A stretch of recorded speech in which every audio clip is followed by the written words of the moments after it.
자, 우리가 이제 조직 실무에서 교원의 권리와 의무에 대해서 계속 보고 있는데요. 여러분들이 하나 착각하시면 안 되는 것은요. 자, 교원의 권리이든지 교원의 의무이든지요. 이것이 개인의 행복에 우선하여서 생각을 하시면 안 됩니다. 이 말이 무슨 말이냐면 교원의 권리와 의무는 모두 그 서비스를 받는 학생들에게 귀속이 돼야 되는 거예요. 그죠? 그러기 위해서 교원이 예를 들면 경제적인 안정을 조금 해야 되고요. 법적인 신분 보장도 받아야 되는 것이고요. 자, 사회적으로 인정을 좀 받아야 되는 것이고요. 자, 교육권을 가지고 있어야 되는데, 그래서 뭐 교재 선정권이라든지, 뭐 교육 과정이라든지, 또는 평가 이런 것들에 대한 것들을 가진다, 권한을 가진다라고 생각을 하셔야 됩니다. 그죠? 자, 그러기 때문에 항상 여러분들, 자, 학생들에게 귀속되기 위해서, 자, 여러분들이 이런 것들을 하기 위해서 필요한 것들이 뭐냐면 공정성이죠. 그리고 객관성이에요. 그죠? 객관성. 그리고 중립성이에요. 물론 이제 이런 것들이 다 바탕으로 돼서 학생을 위한 행동을 이렇게 하셔야 된다라는 뜻이 되겠죠.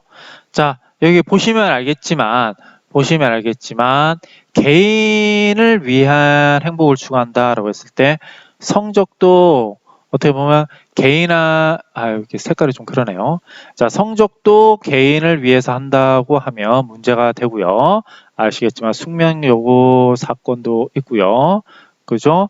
자, 동일 문제를 같이 매년 똑같이 내는 것도 역시 문제라고 되고 있습니다. 그죠? 자, 그런 거기 때문에 항상 여러분들은 이렇게 공정성, 객관성, 중립성을 바탕으로 교원의 권리와 의무를 가져야 된다라고 생각을 해주셔야 됩니다. 자, 그러면 그런 일환의 하나로서 우리가 재산상의 권리 한번 보겠습니다. 자, 재산상의 권리는 지금 여러분들 부동산을 뭐 투기한다, 투자한다, 뭐 이런 개념으로 생각하시면 안 됩니다. 그죠? 뭐 나는 주식을 사고 팔겠다 이렇게 생각하시면 안 돼요. 다시 말하면 이 재산상의 권리라는 것은 안정적인 경제 생활을 할 수 있는 바탕을 마련해 주는 거고요. 자, 물론 그래서 이제 공무원이고 사립학교도 공무원의 대우에 준해서 하는 거죠. 그죠? 자, 이렇게 해서 이 안정성을 바탕으로 해서 학생들에게 안정성을 주는 거예요. 그죠? 자, 그렇다면 이 재산상의 권리라는 것은 당연히 이렇게 투자라든지 투기 이런 것들이 아니고요. 자, 이렇게 생활상의 안정을 기여할 수 있도록 월급과 봉급에 관한 것이에요. 자, 그러면 여기 보시면 보수 청구권 등이 있다라는 뜻이고요. 봉급과 기타 수당을 합한 금액을 말한다. 따라서 교원의 봉급은 보수의 기본적인 재산권이며 교원의 경제적 지위의 기초가 된다. 교원은 교원의 동일 자격, 학력, 경력에 의해서 호봉 주치에 원하다. 자, 이 말이 무슨 말이냐면 여러분들 두 가지만 제가 말씀을 드릴게요. 자, 2급에서 1급으로 전교사 자격을 받습니다. 물론 요즘에는 이렇게 기간제 선생님들도 받을 수가 있어요. 1급을. 자, 이렇게 했을 때 1호봉을 더 높여주는 거죠. 그죠? 자, 보시면 알겠지만 1호봉을 더 높여주는 겁니다. 자, 또 다른 사례가 뭐가 있냐면 우리가 대학원을 다니면 자, 요거에 대해서 호봉을 산정해줘요. 그죠? 대학원 다니면 호봉을 산정해 줍니다. 자, 이것도 여수의 재산상의 권리인 것이죠. 여러분들이 만약에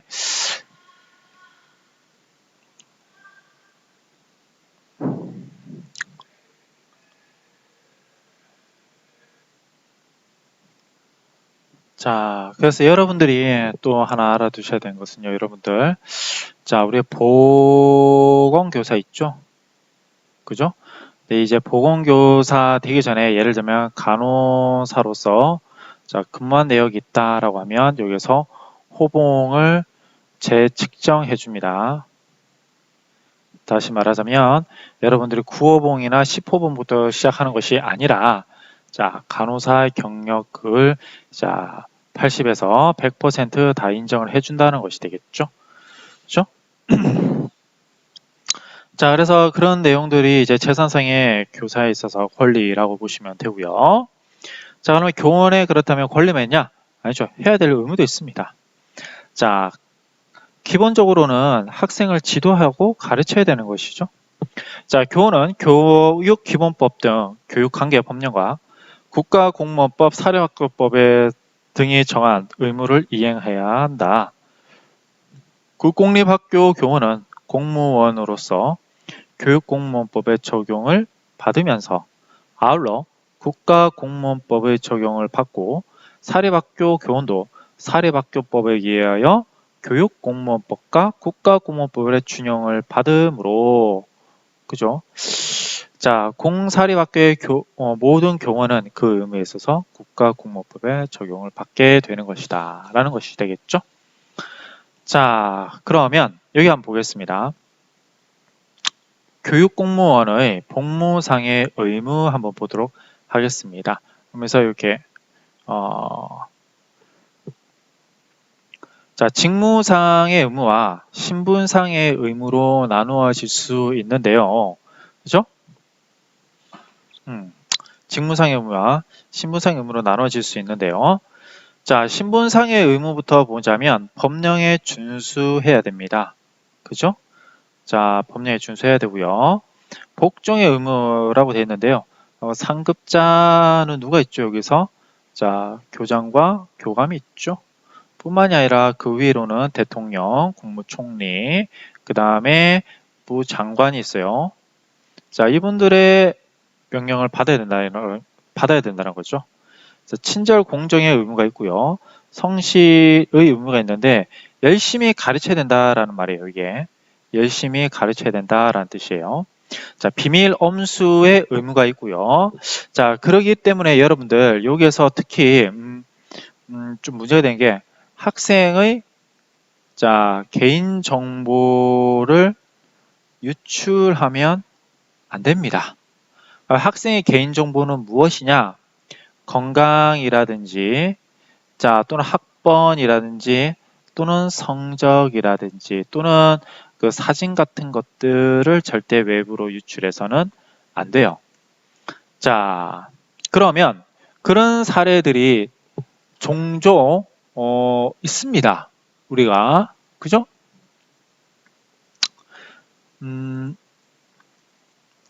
자, 자료를 한번 보도록 하죠.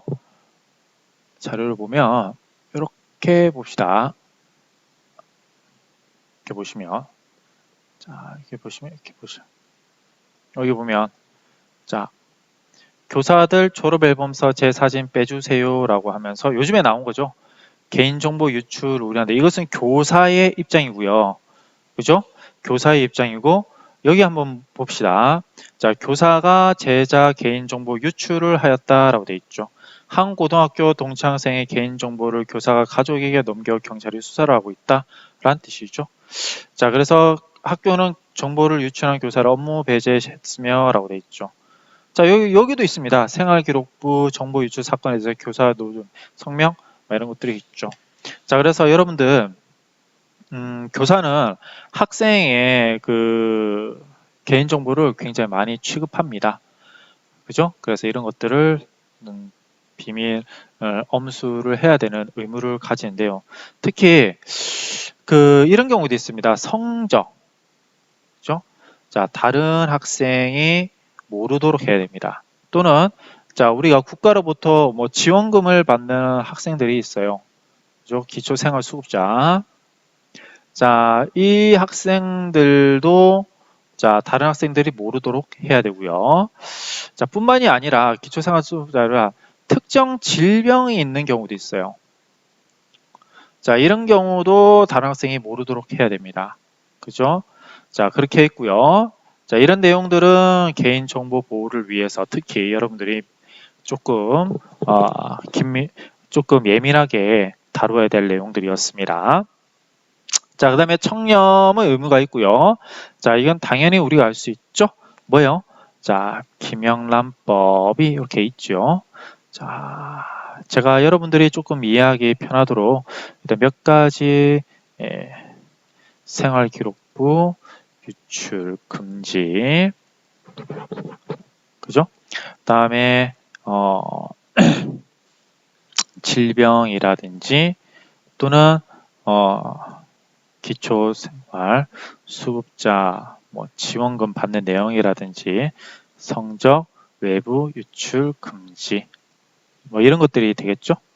자, 그 다음에 여기 보겠습니다. 품위 유지의 의무가 있어요. 자, 우리 교사들은 품위 유지를 꼭 해야 되죠. 자, 왜 그럴까요? 왜 그럴까요? 당연히 이거 공무원 때문이고 또 학생들 앞에 쓰는 사람들이잖아요. 그죠? 자, 여기 한번 보도록 하겠습니다. 역시 인터넷에서 또 많이 나오죠. 자, 여기 보시면 사내 불륜, 사내외 공무원 품위 유지 의무, 불륜 이렇게 되고요. 자, 최근에 이런 것도 있어요. 교원 공무원의 품위 유지와 징계 이런 내용들이 이렇게 있는데, 여기 보세요. 팬티 세탁, 울산 초등학교 교사 파면과 교사의 품위 유지 의무 여기 있죠. 그죠? 이런 것도 있었습니다. 최근에 많이 문제가 됐었죠. 그죠? 초등학생들한테 자기 속옷을 조금 빨아와라라고 그것을 찍어서 보내라 이렇게 했는데 이것은 교사의 품위를 상당 부분 위배한 것이다. 이렇게 해가지고 판결이 난 걸로 알고 있습니다. 해임으로 된 걸 알고 있는데요. 자, 그 다음에 여기 보겠습니다. 종교와 정치 중립의 의무인데, 자, 여기 보시면 그 신분상의 의무로 좀 나눠집니다. 근데 직무상의 의무와 신분상의 의무 이렇게 나눠줄 수 있는데요. 신분이라는 것은 아마도 교원이기 때문에 나타나는 거죠. 근데 차이가 참 구별하기가 쉽지는 않은데 이렇게 구별하는 책도 이렇게 있습니다. 그래서 직장에 이탈 금지 의무가 있습니다. 그러니까 외출은 항상 보고하고 나가셔야 되고요. 점심시간 때 또는 담배 피러 쉬는 시간 때 잠깐 나갔습니다. 학교 밖을. 자, 직장 이탈의 금지 의무를 위반한 겁니다. 자, 정치운동의 금지가 있는데요. 자, 우리는 공무원 하면, 자, 여러분도 아시겠지만, 자, 이 부분은 조금 논의를 해봐야 돼요. 자, 노동 3권 중에서 공무원은 2권만 보장해 주고 있죠. 자, 이게 뭡니까? 자, 노동 3권은 뭐죠? 단체권, 그죠? 단체 협의권, 자, 단체 행동권이 있죠? 여기서 행동권이 빠지죠. 그죠? 다시 말하면 단체 단결권 단체로 모을 수 있고요. 그래서 의견을 하나로 뭡니까? 합치를 할 수 있어요. 모을 수 있고 단어 하나로 의사를 모이는 거예요. 이건 물리적으로 모이는 거고요. 이건 의견을 하나로 모으는 겁니다. 근데 그 의견에 따라서 행동을 하면 안 된다는 거죠. 그죠? 그래서 이제 정치 운동에 금지해가지고 여기에서 문제되는 게 아마 오늘 내일 사이에 판결이 날 수도 있는데요. 지금 자, 전체 교직원 총연합회에서 정교조가 있죠. 이 정교조 선생님들이 법의 노조로 간 이유가 뭐냐면, 자, 교원단체인데 여기에서 교원단체 운동을 하다가 이제 해직이 된 선생님들이 정교조에 소속돼 있다. 그래서 이것은 교원단체로서의 지위를 가지지 못한다. 그래서 법의 노조로 가버렸던 경우가 있거든요. 근데 이것이 이제 전체 몇십만 명의 선생님 중에서 극히 일부가 선생님이 아니라고 해서 이것을 교원 노조로 보지 못하는 것은 아니다라고 해가지고 이제 위법한 행위다라고 해서 이제 판결이 나게 되는데, 이러한 바탕이 있었던 게 뭐였냐면 정치운동의 금지예요. 그죠? 자, 다음에 집단 행위에 금지인데 다만 사실상 노무에 종사하는 공무원은 예외라 한다라고 돼 있죠. 그래서 우리가 지금 이제 학교가 이렇게 있습니다. 그다음에 이제 교원단체가 있어요. 자, 여기에다가 이렇게 파견을 합니다. 그죠? 자, 이 사람들은 여기에서 노동운동을 하고 있는 거죠. 근데 사실상 그렇게 하고 있지만 법령에서는 이제 집단행위를 금지를 하고 있다. 자, 영리 업무 및 겸직 금지 의무 영해. 저 같은 경우는 이제 겸직을 하고 있죠. 그죠? 근데 여기서 그러니까 영리 겸직입니다. 제가 하고 있는 것은 영리 겸직이 아니고요. 자, 비영리 겸직을 하고 있는 거죠. 교수님으로서 이렇게 있습니다. 이건 가능해요. 근데 물론 사전에 허가를 득해야 됩니다. 사전 허가를 득해야 돼요. 누구한테요? 교장 선생님한테요. 그죠? 사전에 득해야 됩니다. 자, 그렇게 하기 때문에요. 교사는 이렇게 영리 업무와 견직 금지고요. 영해 등의 제한이라는 건 다른 나라로부터 훈장받는 것도 자기 마음대로 받을 수는 없어요. 그죠? 자, 그런 내용입니다.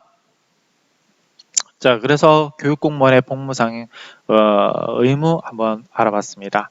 그렇다면 이제 직무상의 의무 보겠습니다. 자, 법령을 준수해야 되는 것이고요. 왜냐하면 공무원이니까요. 법치주의에서의 행정은 법령에 의거하고 또 법령에 따라 행해야 지므로 법령을 성실히 준수해야 한다는 것은 너무나 당연한 일인 거죠. 자, 복종의 의무가 되는데 복종의 의무는 이제 또 몇 가지로 나눠져서 생각을 해볼 수 있는데요. 자, 교원은 소속 상관의 직무상의 명예에 복종하여야 된다라고 되어 있습니다. 이때 이 직무상의 명령에 복종해야 되는 거지 가르치는 것에 관한 것은 아니에요. 그렇죠? 가르치게 하는 건 아닙니다. 자, 그런 내용이 쭉쭉 나오는데요. 여기 봅시다. 직무명령에 대해 위배는 위법은 아니나 공무원 관계자의 의무 위반으로 징계 사유가 된다라고 돼 있죠. 근데 그렇다면 이때 직무명령은 아무거나 직무명령이냐? 근데 교장선생님이 길 가다가 그냥 한마디 툭 던졌는데 그게 이제 명령이 되는 거냐? 봅시다. 아니라는 거죠. 정당한 권한을 가지지 않은 자가 발하였거나 직무에 관한 명령이 아니거나 그 내용의 명령에 비변되는 것은 아니다라는 뜻이에요. 자, 이 말을 여러분들이 좀 잘 알아주셔야 되는데요. 자, 왜 그러냐면 자, 이것은 여러분들이 좀 알으셔야 되는데 우리가 교장 선생님이 자, 특정 학생에게 시험 문제에 대한 힌트를 좀 주세요라고 얘기했어요. 누구한테요? 비교사한테요. 이렇게 명령을 했습니다. 자, 이것은 여러분들 정당한가요? 아닌가요? 자, 이것은 위법하죠. 공정성을 위배했으니까요. 자, 그러면 이 교사는 어떻게 될까요? 비교사는 어떻게 되죠? 비교사는 자, 하자니 위법이고 안 하자니 명령을 위반한 것이고 자, 결론부터 말씀드리면 안 해도 돼요. 그죠? 안 해도 되고요. 자, 이 교장 선생님한테 안 해도 된 사유를 직접적으로 말씀해 주셔야 됩니다. 그리고 교감 선생님하고 동료 교사들한테 그죠? 이 내용들에 대한 도움을 요청하셔야 되고요. 자, 안 도와주죠? 그러면 교육청에다가 얘기를 하시면 됩니다. 감사관실한테요. 그래서 이렇게 불편부당한 업무 지시는 안 하는 게 맞습니다. 자, 분명히 말씀드렸습니다. 안 하는 거예요. 자, 그러면 이제 판례 보겠습니다. 출근부 날인 거부 및 학습 지도안 제출 거부의 위법성 여부. 그죠? 당연히 위배한 거죠. 여기 봅시다. 재심의는 출근부 날인을 거부하는 행위와 학습 지도안을 제출하는 행위는 교원으로서 온당한 행위를 할 수 없어 무거운 징계를 받아야 마땅하나 출근도 정상적으로 하였고 학습 지도안 결제를 받을 때 사상으로 있습니다. 파면 처분은 지정하게 가중하다라는 뜻이죠. 그러니까 출근부 작성 안 하고 학습 지도안 내라는데 안 내가지고 징계를 주는 건 당연하지만 상대성의 원리에 의해서 상당성의 원리에 의해 가지고 파면은 좀 너무하지 않나요? 라고 하는 거죠. 여기서 얻을 수 있는 것은 자, 이런 공무원으로서 지켜야 될 내용들 그리고 명명한 거에 대해서는 여러분들이 꼭 지켜줘야 된다라는 거죠. 자, 그 다음에 직무 전념의 의무 역시 하셔야 되고요. 특히 요새 교원은 직장의 무단 이탈의 영리 업무에 종사하거나 소속 장관의 허가를 받지 않은 겸직은 금지된다. 여기서는 이제 소속 장관뿐만이 아니라 자, 교장이 되겠죠? 자, 그러면 직장 이탈의 근무 역시 담배 피러 쉬는 시간에 나가면 안 되고요. 자, 외출 안 하고서 외출 달지 않고 점심에 밥 먹으러 밖에 나가서는 안 됩니다. 왜 그럴까요? 자, 이 점심에 밥 먹으러 나가는 거 안 돼요, 여러분들. 그죠? 자, 왜 그렇겠습니까? 당연히 자, 교사의 특정한 일 때문에 그런 건데요.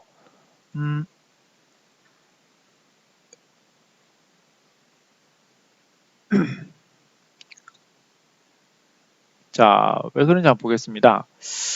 자, 교사는요, 일반 직장인하고요, 달라요. 자, 일반 직장은 보통 9 to 6죠? 아침 9시에 출근해서 6시에 퇴근이에요.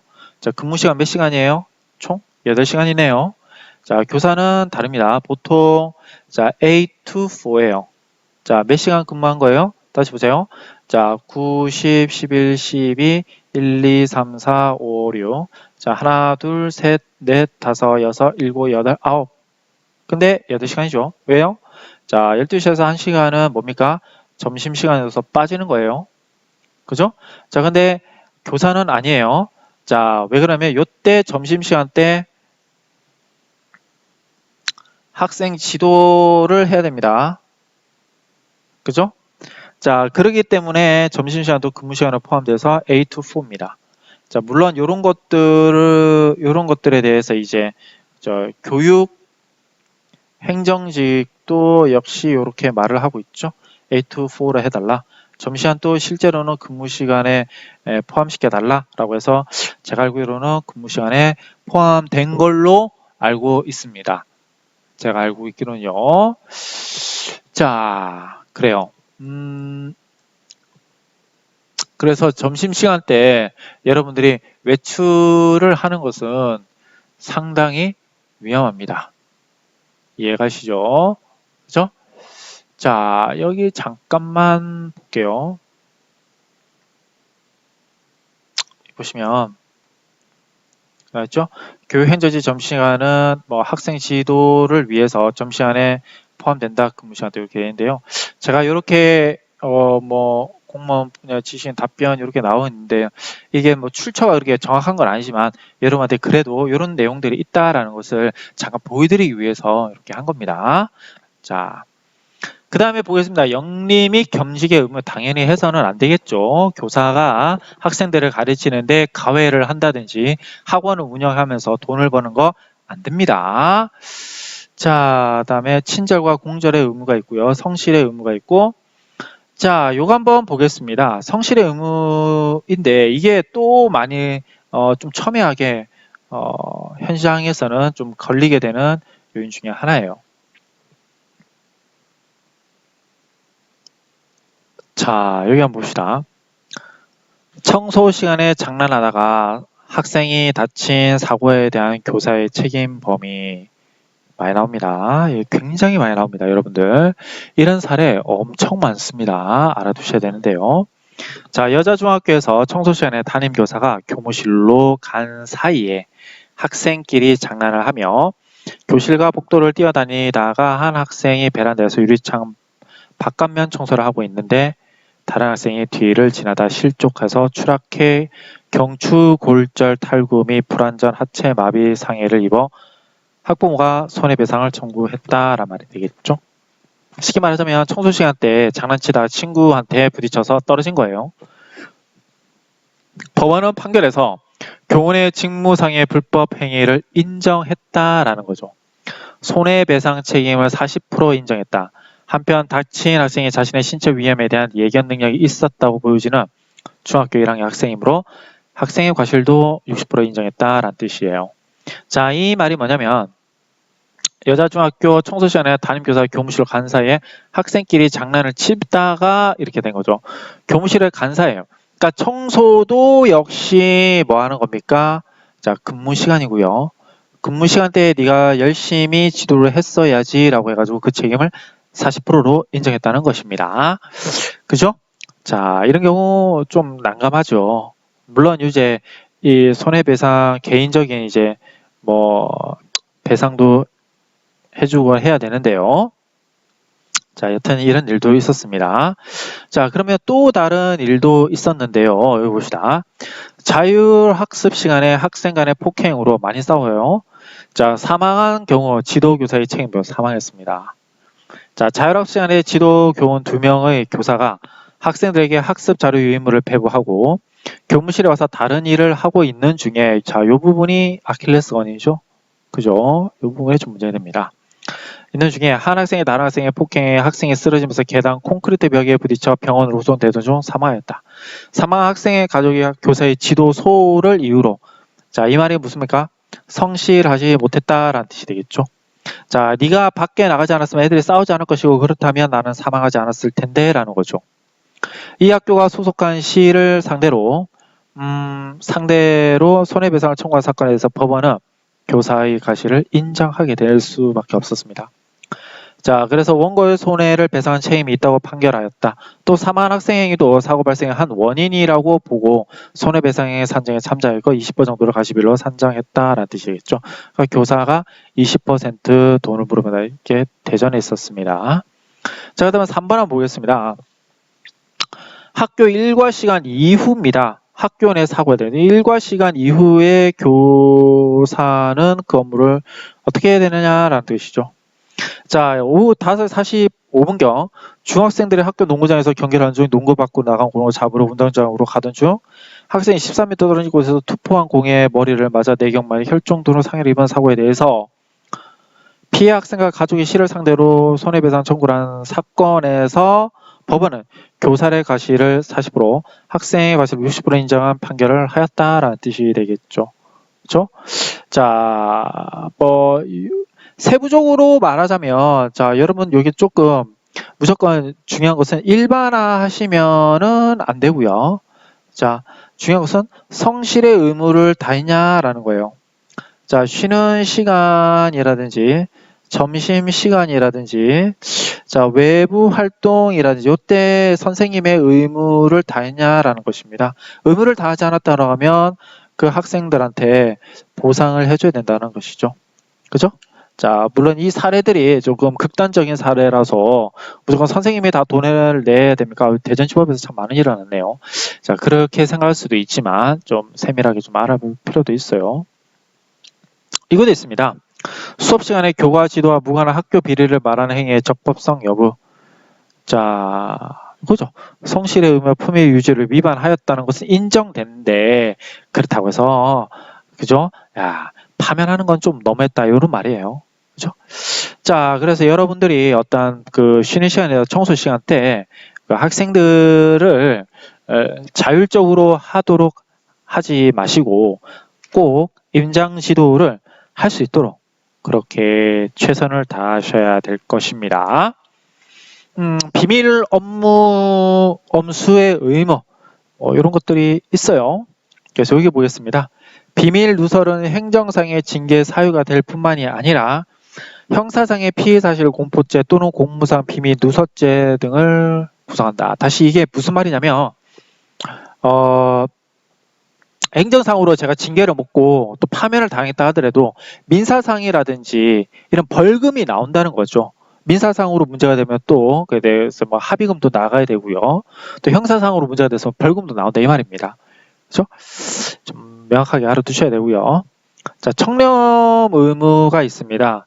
이게 이제 김영란법과 관련해서 자주 이제 우리가 혼란스러우면서도 자, 우리가 좀 잘 알아야 되는 정부 의무이기도 한데요. 이렇게 봅시다. 자, 공무원은 직무와 관련해서 직접 간접적으로 이게 직간접적이에요. 사례 증여 또는 향응을 받을 수 없으며 직무상의 관계 여하를 불문하고 그 소속 상관에게 증여하거나 소속 공무원에서 증여를 받아서는 안 된다라는 것이 되는 거죠. 그죠? 자, 그래서 대법원에서도 그렇게 하면 안 된다라고 얘기를 하고 있고요. 공직자윤리법에 대해서는 심지어 고위공무원에 대해서는 이제 3급 이상이 되는 걸로 알고 있는데요. 자, 공무원의 재산 등록과 공개에 관해서 뭐 청렴 의무를 다하도록 하고 있다라는 뜻입니다. 자, 여기 한번 보겠습니다. 옛날에는 좀 많았다고 해요. 이제 교복이라든지 뭐 요즘에는 무상교복이죠. 우리가 좀 크게 보자면 이런 것들을 얘기할 수 있는데요. 이런 것들 있죠. 뭐 지금은 꿈도 못 꾸는 거죠. 교복이 있거나 뭐 교과서거나 부교재를 선정하거나 또는 뭐 수학여행 가거나 또 수련회 가거나 또 뭐 소풍 장소 같은 것도 뭐 할 수 있고요. 앨범 촬영할 때도 문제가 될 수 있죠. 또는 모의고사 같은 것도 있습니다. 자, 이런 것들은 자, 우리가 알 수 있듯이 이권이 개입이 되어 있어요. 자, 여기에서 공정성을 우리가 잃게 된다면 대단히 큰, 심지어는 파면까지도 갈 수 있더라라는 뜻이 되겠죠. 자, 그래서 여기 보시다. 중학교 교감이 교복업자가 본인 모르게 일방적으로 자신의 책상 서랍에 금품을 넣어두고 머리가 아프죠. 2개월이 지난 뒤에 발견하였다. 자, 책상 서랍에 넣어둔 걸 2개월에 발견되었다. 자, 교장에게 보고하고 업자에게 수차례 걸쳐 되찾아 가도록 연락을 하였으나 이에 응하지 아니하여 10개월 뒤 자택을 찾아내어 직접 돌려줘 영수증을 받은 행위로 견책 처분을 받자 이를 취소하고자 이제 청구를 한 거죠. 나는 돌려주려고 했는데 못 돌려주지 않았나요?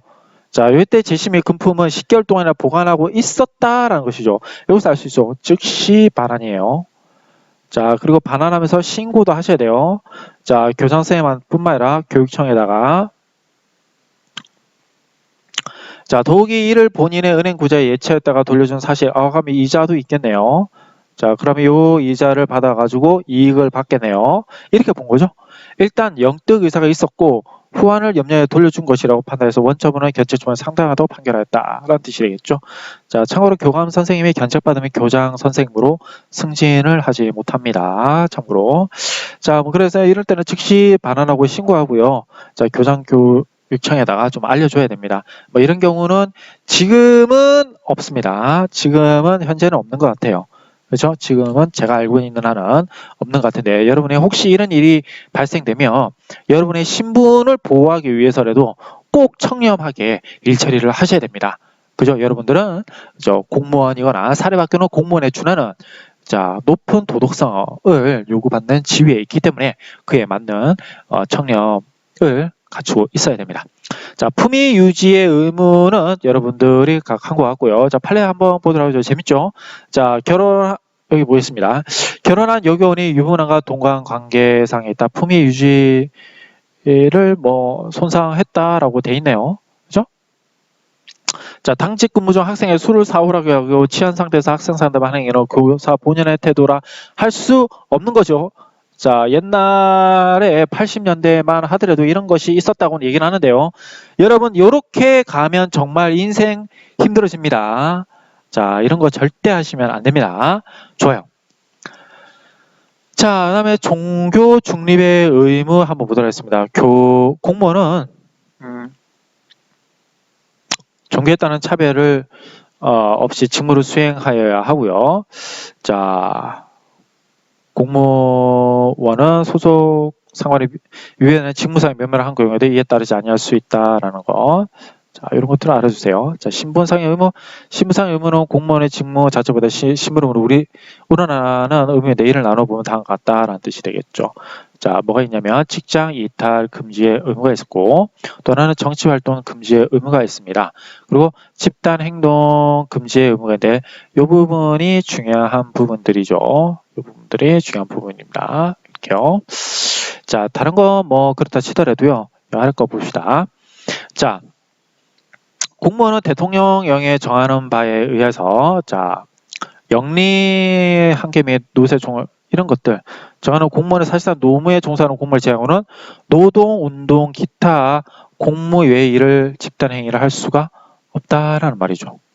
그죠? 자, 여기에서 공무 외의 집단 행위는 공무원으로서의 직무에 관한 기강을 저해하거나 기타 본분이 배치되는 등 공무의 본질을 해치는 특정 목적을 위한 다수의 행위로서 단체 결성에 이르지 아니한 상태에서 행위를 말한다라는 뜻이에요. 자, 그래서 여기 보면 교원노조법에 의해 교원의 노동조합 조직 및 가입이 보장되었으므로 이 부분에 대한 집단 행위 금지 규율은 적용되지 않는다라고 되어 있고요. 자, 이렇게 한번 보시면 사립학교는 공무원은 아니잖아요. 엄밀히 말하자면. 그럼 어떻게 되냐? 똑같아요. 자, 사립학교법에서도 교원이 집단적으로 수업을 거부하거나 어느 정당을 지지하거나 또는 반대하기 위하여 학생을 지도 또는 선도할 때는 면직의 사유가 된다라고 되어 있지요. 그러니까 결국에는 집단 행동을 하지 않도록 그렇게 꼭 명심하셔야 되고요. 영리 업무 금지되어 있고요. 겸직 금지하셔야 됩니다. 그죠? 그래요. 여러분들 하나 좀 더 말씀드리자면 우리가 이럴 경우가 있어요. 자, 제가 이제 월 3회 이상 자 외부 강의를 가게 되는 경우가 있었습니다. 이랬을 때는요, 자, 몇 가지 절차가 있습니다. 외부 강의를 갔을 때는, 자, 내가 A한테 강의를 가려고 해요. 그럼 A한테 뭘 요청해야 되냐면 공문을 요청해야 됩니다. 그러면 그 자체 내에서 내부 기한을 하셔야 되고요. 쭉쭉 이렇게 나가야 됩니다. 자, 그 다음에 그런 것들에 대해서, 제가 좀 몇 가지를 보여드리도록 하겠습니다. 제가 이제 여러분들하고 같이 이제 대전대학교에 소속이 되어 있죠. 물론 저는 이제 교수로 되어 있긴 한데요. 저도 그 겸직 허가서를 받아야만 했습니다. 그죠? 자, 그러면 이제 그런 것들에 대한 내용들을 잠깐 이렇게 보여드리도록 할게요. 그러니까 내부 결제 기한 같은 것들입니다. 자, 이런 내용들이 이제 그 공문의 내용이 됩니다. 그래서 여기 보시면 이제 강의 기간, 시간, 강의 과목, 장소, 강의료, 강사 이렇게 해가지고 이제 보내오죠. 그죠? 출강 의뢰를 대전대에서 해주는 거예요. 우리 기관으로. 그러면 이제 내부 결제를 이렇게 맞는 겁니다. 국가공무원 복무 규정과 자 국가공무원 복무 징계에 관련된 예규와 자 대전대학교 보내왔던 공문들 있죠? 여기 자 본교 교사의 겸직을 다 같이 신청합니다. 라고 해서 이런 내용들이 있습니다. 그죠? 자 그러면서 허가 신청서와 겸직 허가서를 이렇게 첨부해서 공문으로 첨부를 하게 되는 것입니다. 그죠?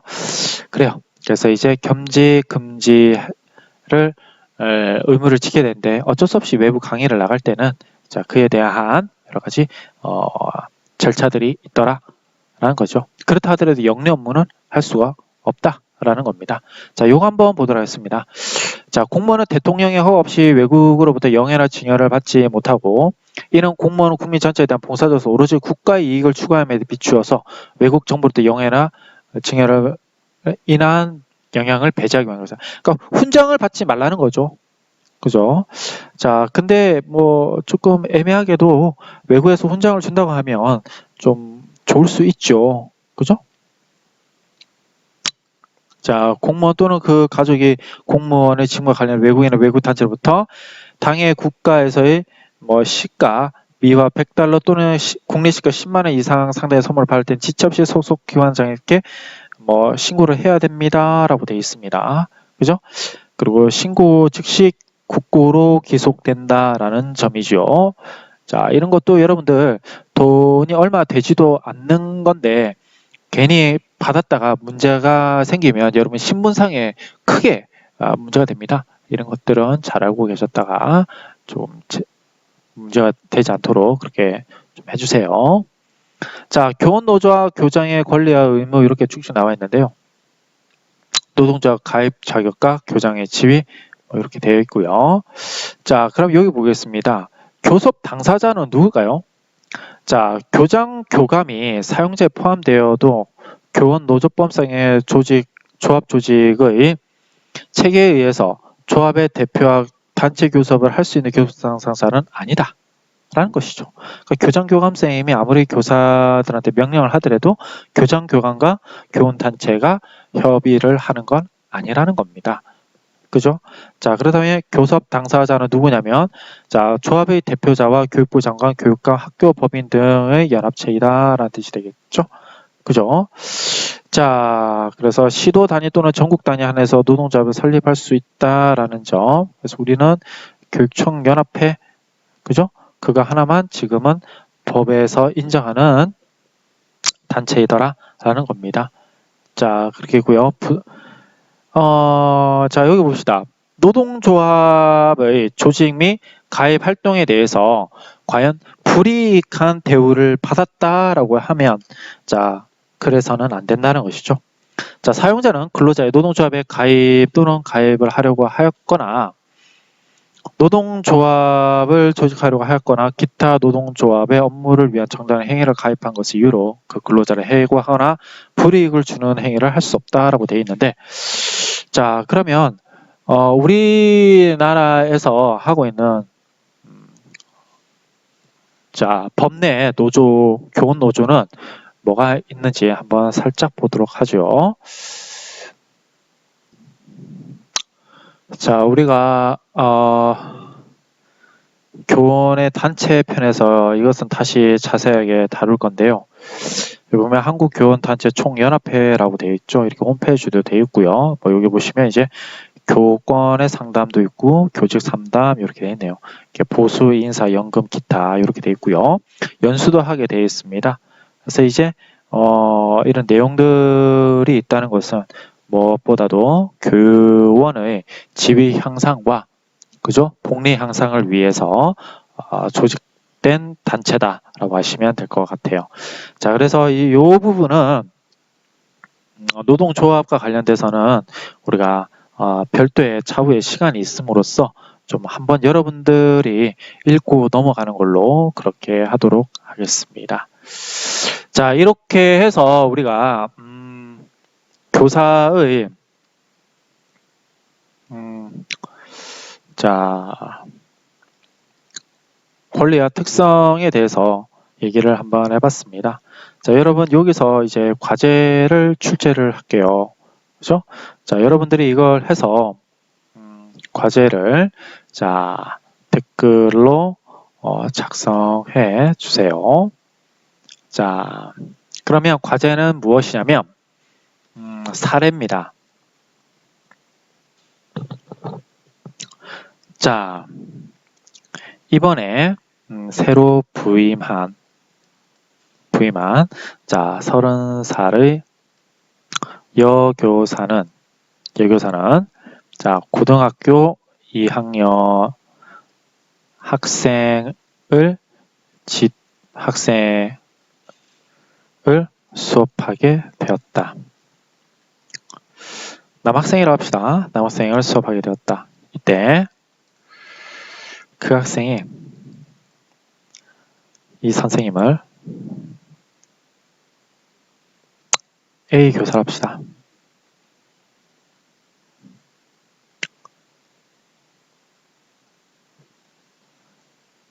이때 그 학생은 A 선생님을 좋아한다고 스토킹을 하였다. 이에 대하여 A 교사가 취할 수 있는 행동은 무엇인가? 교사의 권리와 의무의 측면에서 300자 내로 논하시오. 자, 이 내용입니다. 여러분들 이거 쉽게 보시면 안 돼요. 그죠?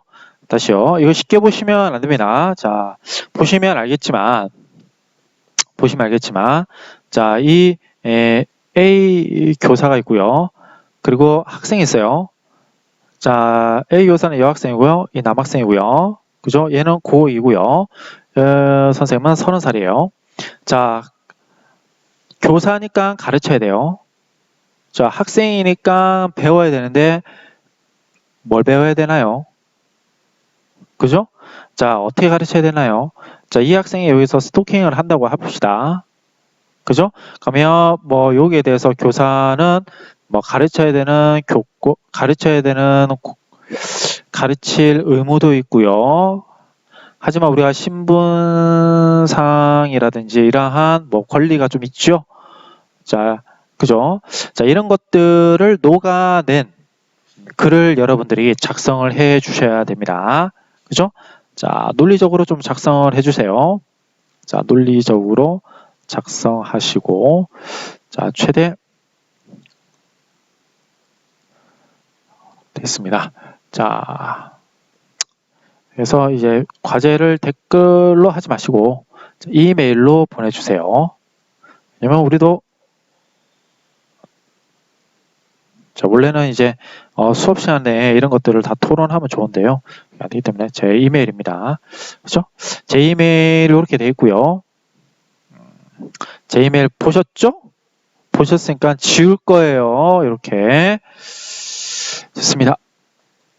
작성해 주세요. 자, 오늘은 이렇게 과제까지 내는 걸로 해서 수업을 마치도록 하겠습니다.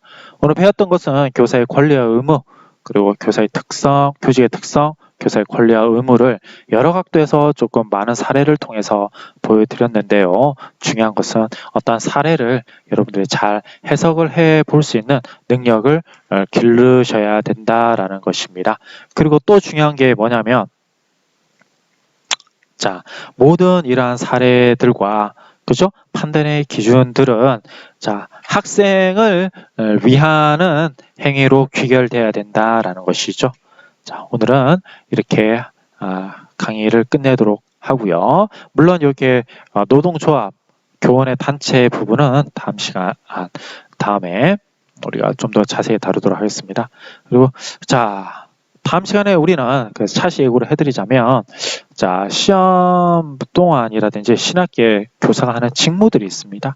그런 직무들에 대해서 한번 알아보도록 하겠습니다. 오늘 강의 여기까지 하도록 하겠습니다. 고생 많았습니다.